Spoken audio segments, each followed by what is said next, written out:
et sûrement pas la dernière fois qu'il entre en contact avec vous. Je suis désolée, mais maintenant il est parti.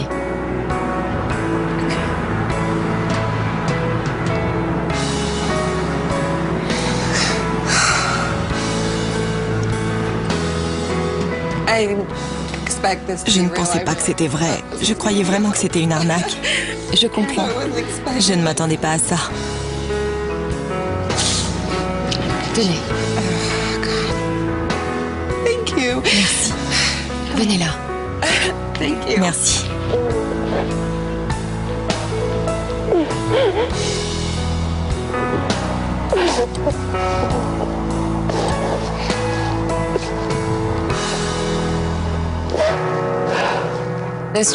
Ça valait vraiment le coup de faire ce voyage. Je le referais sans hésiter. Non seulement j'en avais vraiment besoin, mais apparemment John aussi avait beaucoup de choses à me dire.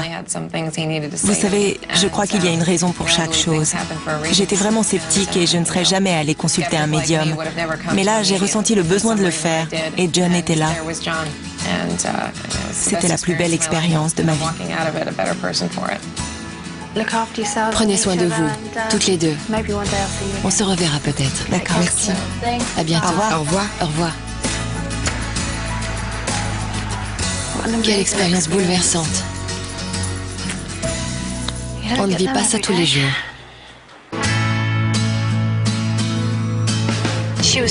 Elle est tellement courageuse. J'admire beaucoup cette femme.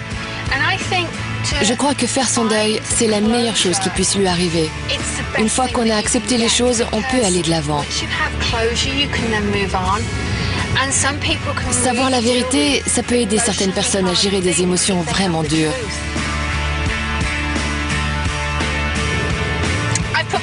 J'ai mis ma casquette. Ça veut dire que c'est fini. Ma journée est terminée.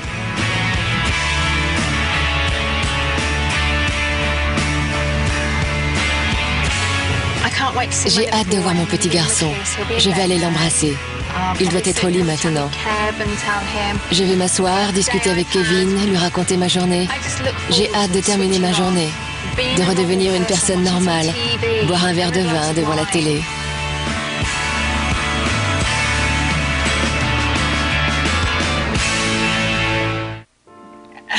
Je sens que je suis là pour vous deux.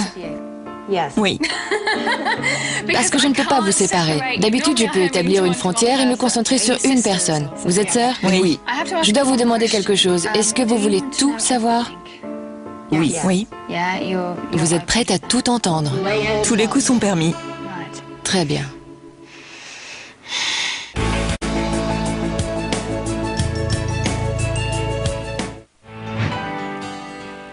Alors, raconte-moi ton match de baseball. J'ai fait un home run. C'est vrai? Bravo. Oui, et puis... Chérie, il va falloir que tu y ailles. Tiens, voilà ton sac.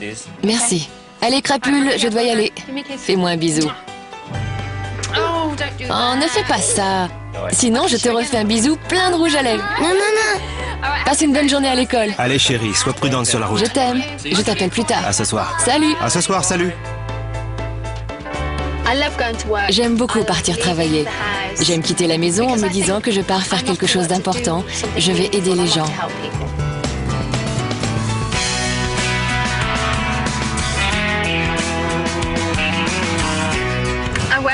Je porte ma casquette. Ça réprime un peu les énergies. C'est quelque chose de très symbolique. C'est un peu ma façon à moi de montrer que je suis en service ou non.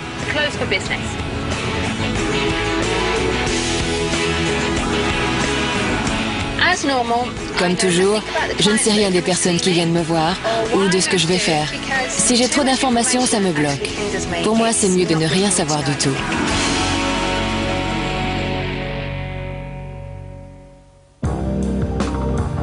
Je m'appelle Eugenia, je suis venue avec ma sœur Alex et on est là pour rencontrer Lisa Williams. On a toutes les deux déjà vu d'autres médiums, mais Eugenia et moi ne savons rien de Lisa. On espère avoir un point de vue différent de tout ce qu'on nous a déjà dit. On n'a jamais rencontré Lisa, donc je trouve ça intéressant. Ou je pense que ce sera intéressant si elle arrive à établir un lien et à savoir des choses sur Alex et moi. Entrez. Bonjour. Lisa. Bonjour Lisa. Bonjour. Moi c'est Eugénia, enchantée. Bonjour, Alex. Bonjour Alex, entrez, asseyez-vous. Merci. Faites comme chez vous, installez-vous. Alors, est-ce que vous avez déjà eu une séance comme ça? Oui. Oui. D'accord. Je sens que je suis là pour vous deux. Oui. Parce que je ne peux pas vous séparer. D'habitude, je peux établir une frontière et me concentrer sur une personne. Vous êtes sœurs? Oui. Je dois vous demander quelque chose. Est-ce que vous voulez tout savoir? Oui. Oui. Vous êtes prête à tout entendre? Tous les coups sont permis. Très bien.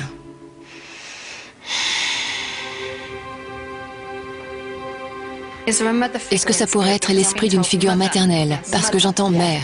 Oui. Mère, ça a un sens pour vous. Oui. Elle me parle de cuisine aussi. Elle cuisine beaucoup.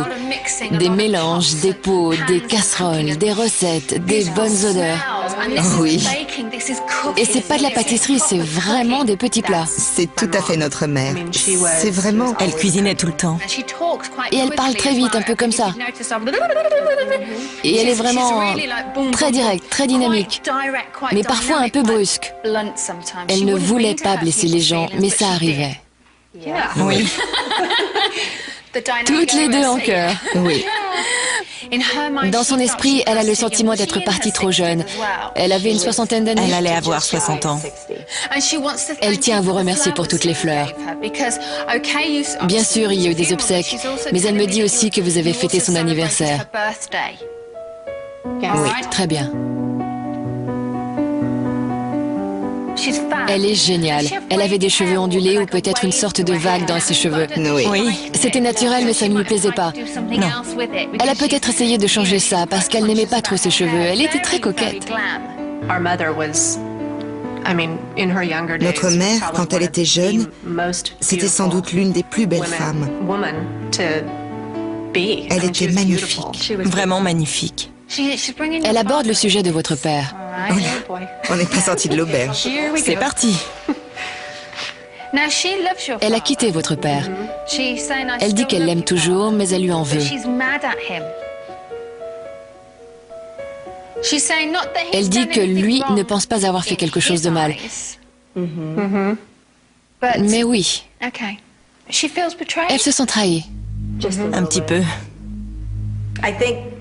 Je crois que c'est le fait qu'il ne soit pas rentré de vacances quand on a découvert que notre mère était morte. Ils n'étaient plus mariés.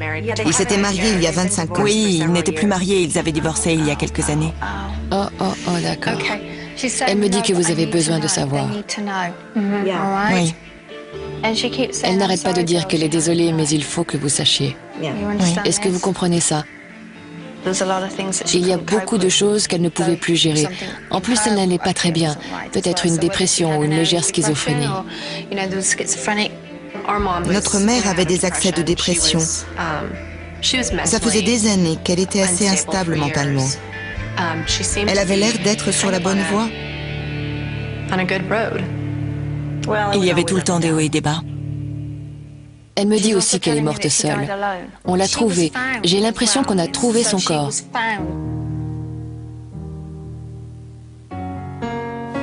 Est-ce qu'elle est morte d'une overdose? Parce que c'est la sensation que j'ai. Elle a mis fin à ses jours. Oui. Elle me parle de son plan. Elle avait tout planifié. Les médecins vous ont sûrement déjà dit qu'elle avait dû préparer tout ça.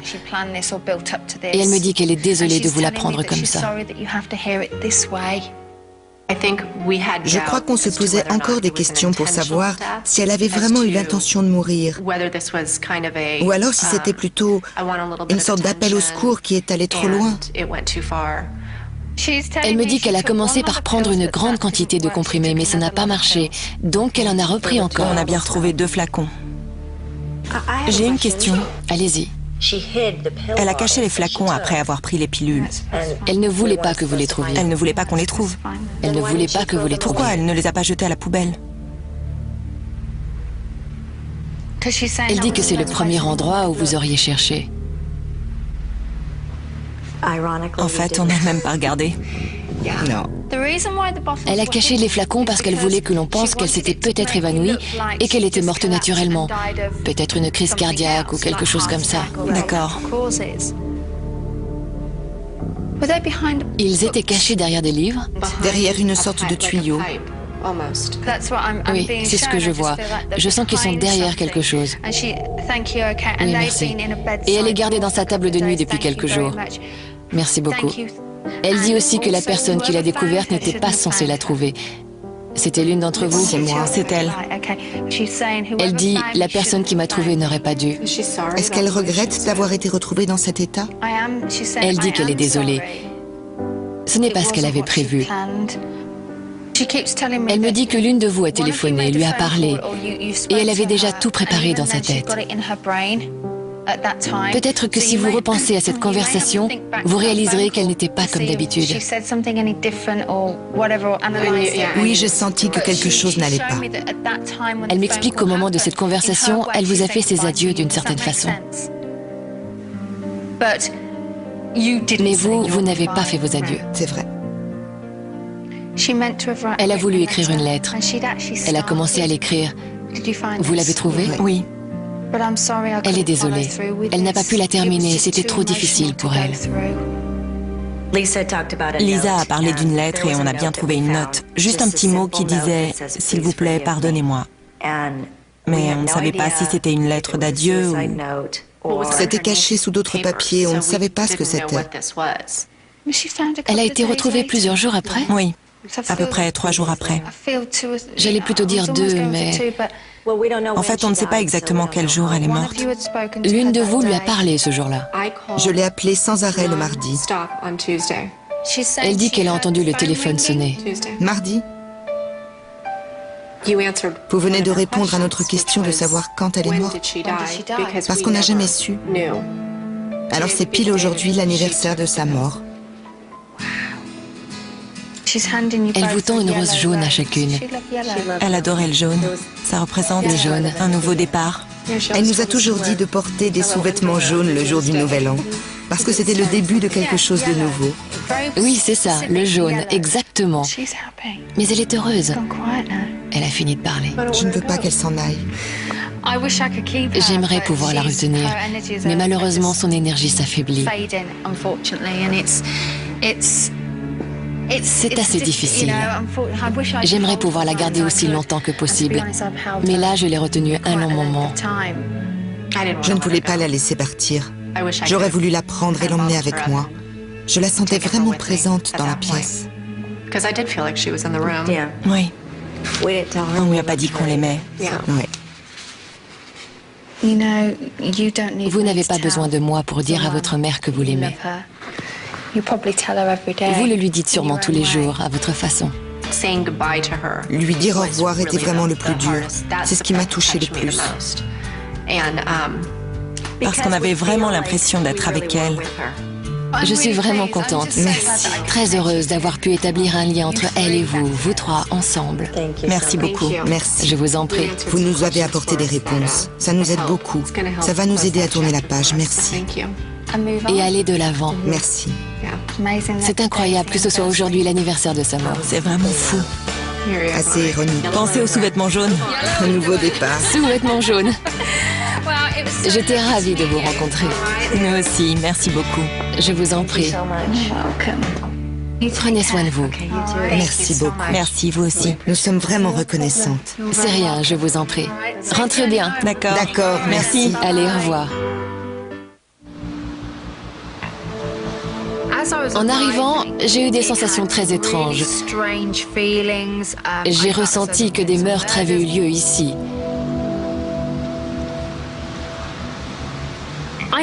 Je ne me sens jamais nerveuse, mais là, j'ai senti mon estomac se nouer. J'avais beaucoup d'appréhension.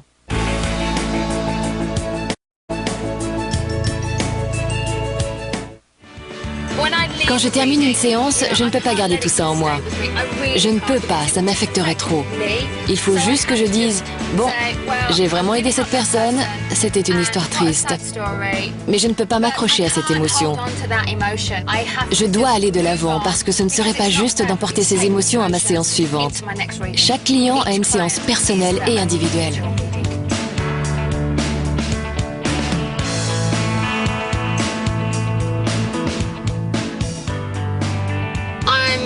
Je vais à Santa Paola.